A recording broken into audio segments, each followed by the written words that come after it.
Hello बच्चों, कैसे हो आप। आई होप आप सब अच्छे होंगे, अच्छा होना भी चाहिए। बच्चों, आज का जो टॉपिक है ये बहुत ही इम्पोर्टेंट टॉपिक है, खासकर नीट और आईटी के लिए, आई ट्रिपल जिसे आप जेईई मेन कहते हैं।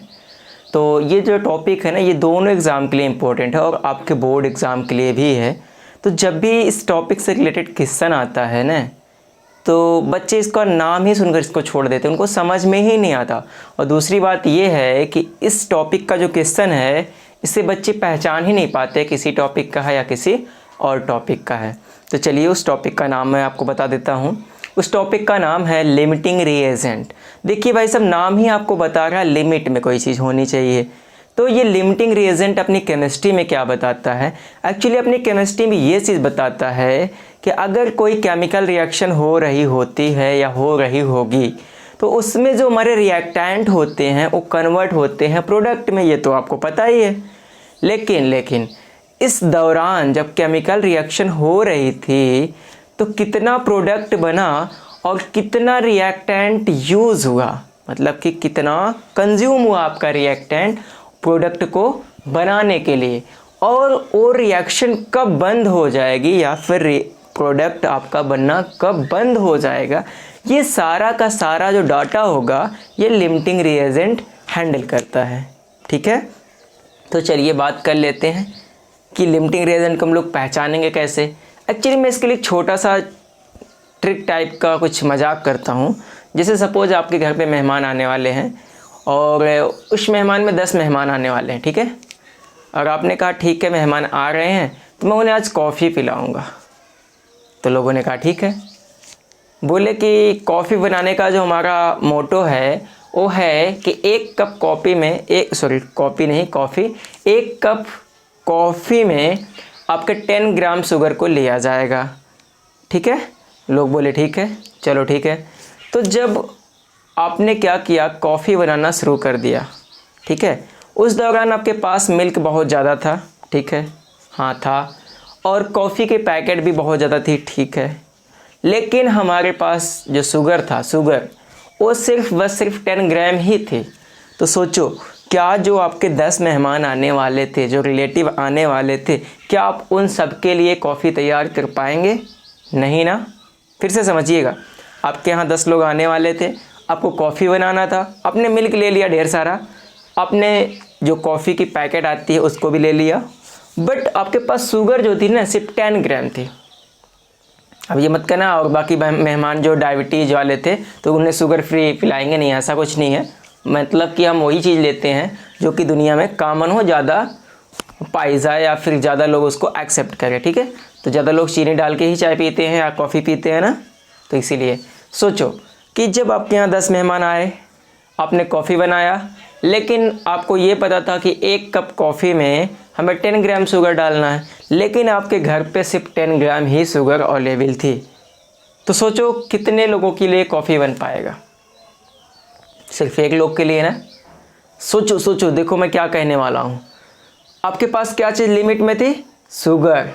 समझना, शुगर क्या थी आपके पास? लिमिट में थी। इसकी वजह से कॉफ़ी बन नहीं पाई, सिर्फ एक कप ही कॉफ़ी बन पाई। तो इसी तरह से जब कोई केमिकल रिएक्शन होती है, जो रिएक्टेंट, प्रोडक्ट की बात मैं नहीं कर रहा हूँ, जो रिएक्टेंट लिमिट में होता है, मतलब कि कम होता है और वो पहले ही रिएक्शन में ख़त्म हो जाता है, यूज़ कर लिया जाता है, तो उसको हम लोग क्या बोलते हैं? Limiting reagent. ठीक है, ये कैसे पता करेंगे? इसके लिए हमको ध्यान देना होगा 2-3 चीज़ों की। पहला तो हमें मोल कॉन्सेप्ट का मोल निकालना आना चाहिए, क्योंकि जब भी लिमिटिंग रिएजेंट पे क्वेश्चन आएगा वो कभी भी आपको मोल में नहीं देते। 100 में 99.9% वो मोल में देते ही नहीं, लेकिन आपको मोल में ही जाके निकालना है। ठीक है, दूसरी बात, आपको इस स्टाइक्योमेट्रिक कोफिशिएंट जो होता है उसे आइडेंटिफाई करना आना चाहिए, जो कि मैंने पिछले वीडियो में स्टाइक्योमेट्री पे एक वीडियो बनाई थी, उसमें बता दिया था। आप वहाँ से जा कर के चेक कर लीजिएगा, आपको आ जाएगा। अदरवाइज आज मैं फिर से एक बार रिकॉल करूँगा इस वीडियो में, तो फिर आगे बात करते हैं। पहला क्या था? आपको मोल आना चाहिए। मोल का फॉर्मूला क्या था? Weight upon molar mass. ठीक है, और स्टाइक्योमेट्रिक कोफिशिएंट क्या होती है? जैसे ये रिएक्शन लिखी है, A plus B gives C. ये हाइपोथेटिकल रिएक्शन। अगर यहाँ पे कोई डिजिट नहीं लिखा, इसका मतलब इसकी स्टोइकियोमेट्री क्या होगी, 1 होगी। इसकी क्या होगी, 1 होगी। इसकी क्या होगी, 1। ऑलरेडी अगर यहाँ पे कुछ प्रेजेंट होता तो उसको हम लोग क्या बोलते थे, स्टोकियोमेट्रिक कॉफिशिएंट। ठीक है, कॉफिशिएंट, ये चीज़ जो होती है ये सब क्या है, स्टोकियोमेट्रिक कॉफिशिएंट। चलिए इस हाइपोथेटिकल रिएक्शन में अगर मान लेते, बात कर रहे हैं ए और बी नाम के दो रिएक्टेंट थे और वो बना क्या रहे थे, सी बना रहे थे। सी मतलब प्रोडक्ट बना रहे थे। तो इनका क्या हुआ, ये चीज़ मिल करके बी को बना रहे थे। ठीक है, समझिएगा। और कुछ देर बाद क्या हुआ, ए हमारा क्या हो गया, ख़त्म हो गया, टोटली कंज्यूम हो गया। ये क्या हो गया, फिनिश्ड हो गया। सॉरी, हम लिखते हैं टोटली कंज्यूम।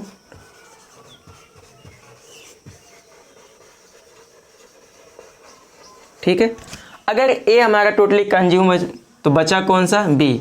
बी क्या रह गया, रिमेन। समझिएगा क्वेश्चन कैसे पूछते हैं। तो जो टोटली कंज्यूम हो गया उसको हम लोग क्या बोलते हैं, लिमिटिंग रिएजेंट। ठीक है, इसी को बोलते हैं जो रिएक्शन है पूरी तरह से ख़त्म हो गया। चलिए, ऐसा नहीं मैं आपको इसे हाइपोथेटिकल रिएक्शन पे ही ख़त्म कर दूंगा, नहीं, मैं आपको और भी रिएक्शन कराता हूँ जो कि क्वेश्चन में जो कराने वाला हूँ ना, ये लगभग 5 से 6 बार आ चुका है जेईई मेंस में और नीट में। तो वही क्वेश्चन मैं कराने वाला हूँ और एक ही क्वेश्चन नहीं कराऊंगा, मैं एक से अधिक क्वेश्चन कराऊंगा, तब ताकि आपको आदत से लग जाए कि ये लिमिटिंग रिएजेंट के क्वेश्चन होते कैसे हैं। और पहचानने के भी तरीके मैं आपको बताऊंगा, क्योंकि मैंने बहुत पहले बोल दिया कि आप क्वेश्चन करना सीख जाओगे लेकिन आप क्वेश्चन को पहचान ही नहीं पाओगे ये लिमिटिंग रिएजेंट का है कि नहीं है। और अगर आपने क्वेश्चन को पहचानने में गलती कर दी तो आप खट से लगा देंगे law of conservation of mass, और जैसे ही आपने law of conservation of mass लगाया भाई साहब आप फैल जाओगे। ठीक है, आइए देखते हैं। एक रिएक्शन है, ठीक है, in given reaction 1 gram of hydrogen react with 1 gram of chlorine, then find limiting reagent and amount. देखिए हम क्वेश्चन को थोड़ा घुमा रहे हैं, and amount of product formed. देखिए भाई सब कभी कभी ना ये ऐसे पूछ लेगा कितना कौन बचा है तो कितना बचा है, अगर प्रोडक्ट बना तो कितना बचा है, अगर बी वाला यूज हुआ तो कितना यूज हुआ है। सारा का सारा डाटा यहीं से आ जाएगा, आपको कुछ करने की ज़रूरत नहीं है। देखिए इतना तो करने के लिए आपको थोड़ी सी तकलीफ करनी पड़ेगी। क्या, आपको रिएक्शन आनी चाहिए लिखनी, अगर नहीं आती तो कोई बात नहीं, हमने सिखाया है क्लास 9 के वीडियो देखिए। चलिए, हमने कहा H2O हाइड्रोजन था, हाइड्रोजन गैस थी, react with 1 gram of Cl2। Cl2 ये भी क्या थी, गैस थी। क्या बन गया होगा, HCl। कितने मोल बने, 2 मोल बने। अब आप समझिएगा यहाँ पे दिया गया था 1 ग्राम, देखिए हम इसको लिखते हैं, क्या दिया गया था, 1 ग्राम। ये कितना था, 1 ग्राम। कितना बना पता नहीं, ये तो क्वेश्चन है ना अमाउंट ऑफ प्रोडक्ट, ये तो पूछा है। और उससे पहले क्या पूछ लिया, फाइंड लिमिटिंग रिएजेंट। हमने आपको क्या बताया था, देखिए इसको हम हटाते हैं, आपको रूल भी लिख देते नहीं तो आप भूल जाओगे कि हमने बता दिया, लिखा तो नहीं। चलिए पहला क्या है, पहले स्टेप में, स्टेप फर्स्ट, फाइंड मोल। मोल फाइंड कर लेते हैं। मोल के लिए क्या फार्मूला होगा, वेट अपॉन मोलर मास। ये आपका आ गया क्या भाई साहब, मोल। ठीक है, उसके बाद स्टेप सेकंड क्या होगा, स्टेप सेकंड फाइंड स्टोकियोमेट्री।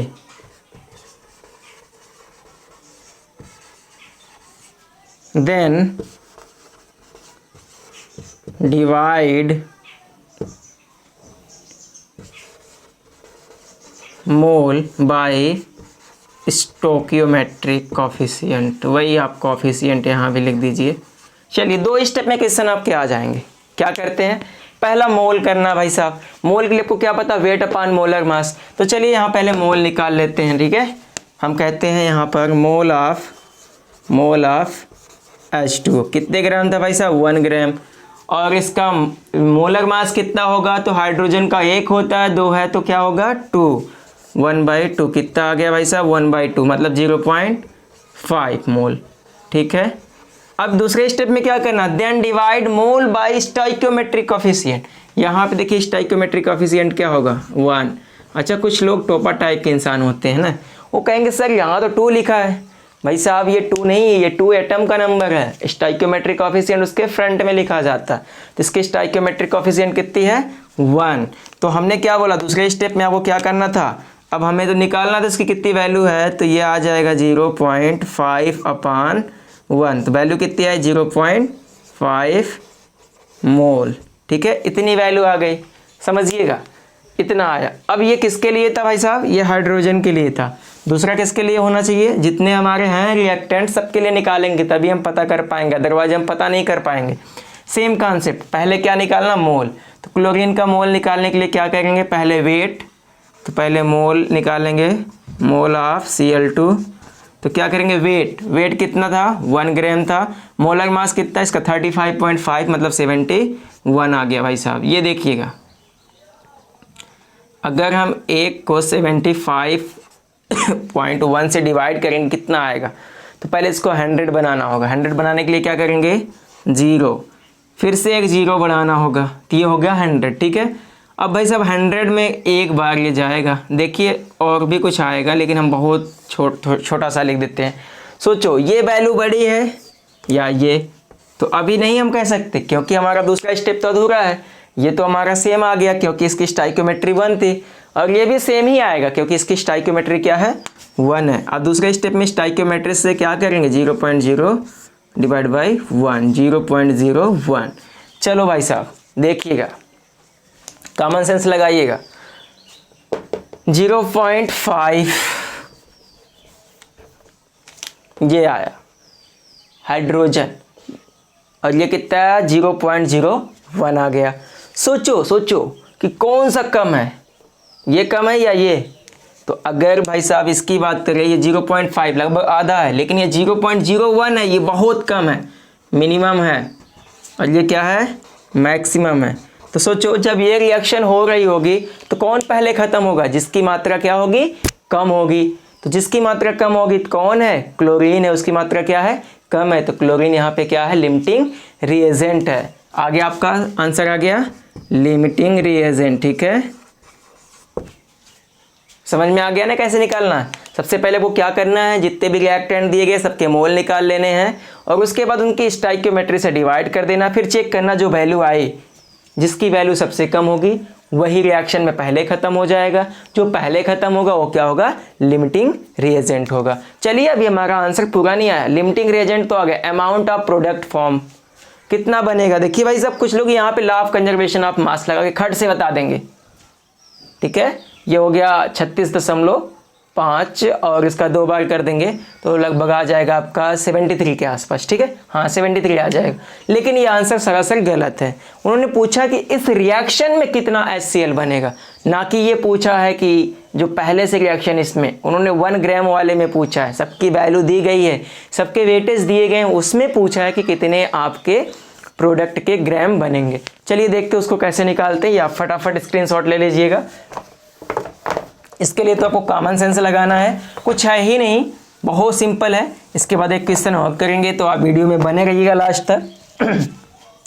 इन्होंने कहा कि इसके कितने ग्राम बनेंगे भाई साहब, तो देखिए भाई साहब इसका जब 0.5 मोल लिया, किसका H2 का 0.01 मोल लिया, किसका क्लोरीन का,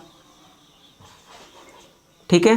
तो कितना ये बनेगा, इसका कितना मोल है आप देखिएगा 2 मोल है, तो ये कितना बना 2 मोल। ये जो पहले से था देखिए भाई साहब, इसका देखिए 2 मोल बना है, ठीक है। अगर आपको निकालना है तो आप क्या करेंगे, आप कुछ मत करिए, सीधा सीधा निकाल लीजिएगा। तो अब हम निकालने के बाद क्या करेंगे भाई साहब, देखिएगा कि हम इससे निकाल रहे हैं। क्यों? क्योंकि ये तो हमारा लिमिटिंग रिएजेंट है नहीं, ये तो सफिशिएंट है, ये तो अपना कम है, ज़्यादा उससे कोई मतलब नहीं, जितना ये होगा उतना ये बनेगा। तो हम कहते हैं जब हमारा, देखिएगा इधर देखिएगा, ठीक है, यहाँ पे कितना मोल था, 1 मोल था, देखिएगा ध्यान से, 1 मोल से सॉरी हाँ 1 मोल से कितना बना था, 2 मोल। तो 0.1 मोल से कितना बनेगा, x मोल। समझिएगा, देखिए भाई, जब ये 1 मोल से 2 मोल बना, ये 1 मोल हमने Cl2 लिया था, 2 मोल बना, ठीक है। तो अब 0.01 मोल लिया Cl2 का, तो ये कितना बनेगा, x मोल। अब सीधा सीधा क्या करेंगे, क्रॉस मल्टीप्लाई। जब क्रॉस मल्टीप्लाई आप करेंगे तो आपका क्या हो जाएगा, 0.01 इंटू 2 हो जाएगा, ठीक है। क्रॉस मल्टीप्लाई करने पर आपका ये आ गया। लेकिन ये तो आपका आया इसलिए, लेकिन अब आपको क्या करना है, वेट के टर्म में ले जाना है। जब आप इसे वेट के टर्म में ले जाएंगे तो आपको क्या पता है, मोल इक्वल टू क्या होता है, वेट अपान मोलर मास। तो मोलर मास तो आपको पता है इसका कितना हो गया, हाइड्रोजन का 1 हो गया और क्लोरीन का 35.5 हो गया, तो 36 पॉइंट कितना हो गया, 36.5। तो भाई साहब देखिए, अब हमें मोल पता है, ये मोल की वैल्यू है, वेट पता है नहीं, यही तो पूछा गया कितना प्रोडक्ट बनेगा। मॉलिक्यूलर मास पता है, आप इस फार्मूले में रख दीजिए खटाखट, क्या आ जाएगा आपका मोल, 0.02 इक्वल टू वेट पता नहीं, मॉलिक्यूलर वेट 36.5। अब आप इसका खट से कर दीजिए मल्टीप्लाई। जैसे ही आप इसका मल्टीप्लाई करेंगे आपका आंसर आ जाएगा कि कितने ग्राम ओ आपका प्रोडक्ट बनेगा। तो देख रहे हैं आपको क्या करना था, कुछ भी नहीं करना था, सीधा सीधा क्या करना, जिसका पूछ रहा कितना बनेगा उसके मोल में चले जाइए, मोल से फिर वेट में चले आइए। अब डायरेक्टली वेट में मत जाइएगा, अदरवाइज आप law of conservation of mass लगाएंगे, और जैसे ही आप law of conservation of mass लगाएंगे तो आप वहीं पे फैल जाएंगे, आपका आंसर गलत आने वाला है। तो आज के इस वीडियो में इतना ही। एक और एग्जाम्पल मैं आपको डिस्क्रिप्शन में दे दूंगा, आप करिएगा, नहीं आता तो अगले वीडियो में उस पर हम लोग बात करेंगे।